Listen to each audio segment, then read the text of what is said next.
Hello, I'm Robert Costa in Washington. Welcome to America Decides. President Joe Biden is calling for the United States to come together as a nation during a Veterans Day speech at Arlington National Cemetery. We'll take you to that ceremony ahead. But first, President-elect Donald Trump is building his administration, announcing who will be in charge of America's border policy. That will be incoming border czar Tom Homan. He served as the face of the first Trump administration's efforts to combat undocumented migrants and deal with the border. Sources also tell CBS News that immigration conservative Stephen Miller will also return to the White House, this time as a deputy chief of staff for policy. The appointments come as Trump gets ready to deliver on his pledge to enact mass deportations in this country. It's a plan that could potentially target as many as 11 million people who are here. Camilo Montoya-Galvez is covering immigration policy and the Trump administration, the incoming one, for CBS News. But we start with Weijia Jiang in West Palm Beach and the president-elect's transition plans. Weijia, great to see you. What are you hearing down there in Florida? Bob, it's always great to be with you. Well, we are hearing that the transition team is fast and hard at work to fill Trump's cabinet, which he's already made several key appointments. And, Bob, it's not so much about who it is as much as what it means and why he has chosen these people. And the one thing that runs through all of these appointees, as you know as well as anybody, perhaps better, is loyalty. He has put a premium on those people who have stood by his side. As an example, today you mentioned Tom Homan. He served in the first Trump administration as the acting director of ICE. He has been on the campaign trail at conferences talking about Trump's key signature campaign promise of mass deportations. And he even said well before the election that if Trump were president in January 2025, he would be the one leading the charge. And then you have Congresswoman Elise Stefanik from New York. And she was one of the loudest and fiercest defenders of the president-elect during both of his impeachment hearings. In fact, I remember very well back then that he called her a rising star. And here she is about to serve as the ambassador to the United Nations. And also today, Bob, we learned that former Congressman Lee Zeldin of New York will be serving as the administrator of the EPA. He frequently comes here to Mar-a-Lago and again was one of those members of Congress who defended Trump during impeachment. And so, Bob, this is very common for the president-elect to really single out those people who he believes he can trust and that won't try to put up guardrails to block him for achieving his goals. Let's dig a little bit deeper into Tom Homan. Here is what Tom Homan had to say on Fox News. Let's listen.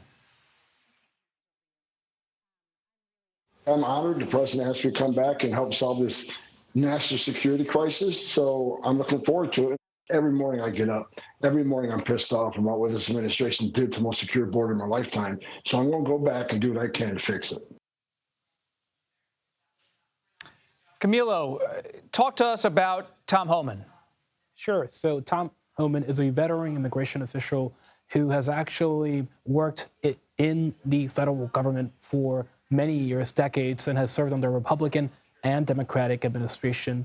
He has actually been the head of ICE's deportation branch under the Obama administration and received an award from President Obama for his service at ICE during that time.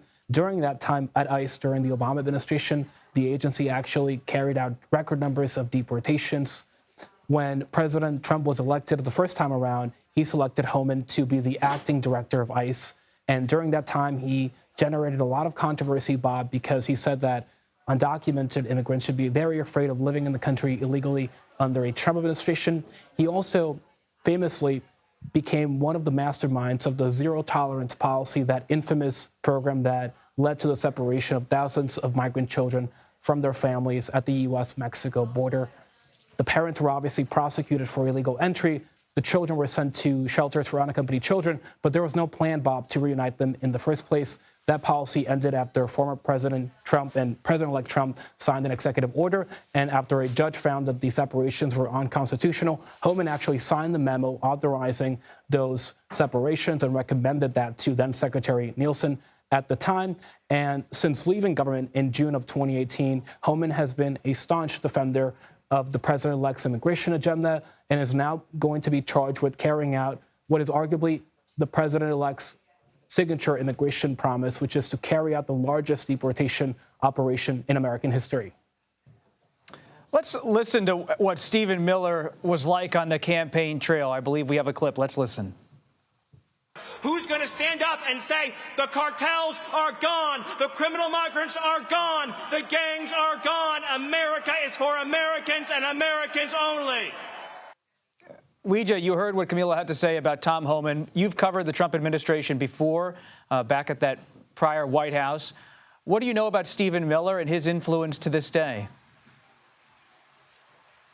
Stephen Miller was a senior Trump advisor and really Trump's right-hand man when it came to so many decisions involving immigration. And he was controversial because of his hardline take on many policies. So Miller was heavily involved on the zero tolerance policy, which Camilo laid out, as well as the Muslim ban, which was perhaps one of the most well-known policies for Trump 1.0 because he campaigned on that. He was also a director of speech writing for the president-elect, which, you know, really reminds us, Robert, that it's not enough just to have the same views and willingness to carry out an agenda. In some of these high-profile positions, it's all about how you can communicate it. So when you look at the people we're talking about today, whether it's Stephen Miller or Tom Homan or Elise Stefanik, you go back and you look at the way they have talked about Trump and his views, and it's exactly what Trump wants. It is brash,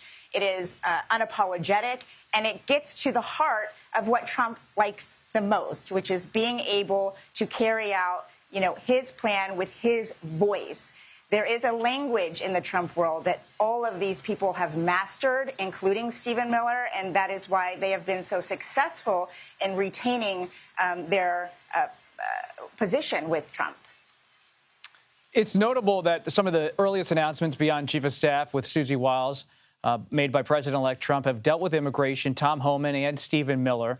And a real question now turns to how will advocates for undocumented migrants handle this new Washington. Let's listen to what a member of the Progressive Caucus, Congresswoman Jayapal, had to say about the state of affairs.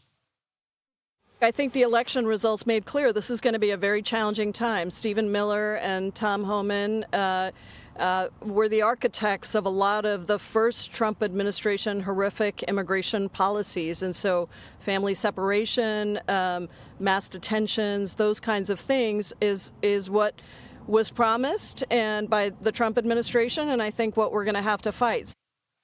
Camilo, you keep close tabs on how immigration groups and advocates for those who are undocumented operate around the country. What are you hearing in the days after the Trump election about how they're going to handle having Stephen Miller and Tom Homan and like-minded people across the administration come January?